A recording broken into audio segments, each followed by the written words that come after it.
Hi, so the kind of personal interest and topics I want to talk about in my value speech is like college pressures of the future, meaning like the pressures of an individual having to pursue higher education in order to obtain a future that they're very unsure of.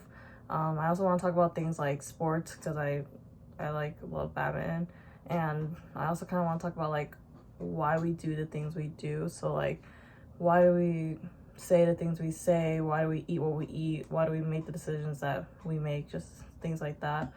The general purpose of my speech is to an extent to like entertain, like the way the textbook kind of explains entertain is like in a humorous sense, but like I don't want to do it in a humorous sense, but I want to entertain in a way where it gets one invested in thinking about what I say.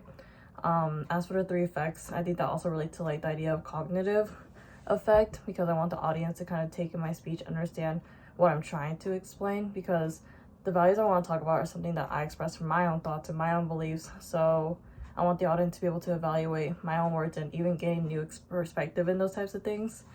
As for what makes a good thesis, a vague introduction to the ideas, but vague in the definition of like not necessarily in great detail, but enough detail to where the audience gets like a glimpse of the ideas that you're going to talk about. And also what makes a good thesis is putting those ideas in a particular order where those ideas slowly build up to a greater idea, like they're able to relate to one another, and at the end you're able to kind of create this greater idea of what you're talking about. Yeah.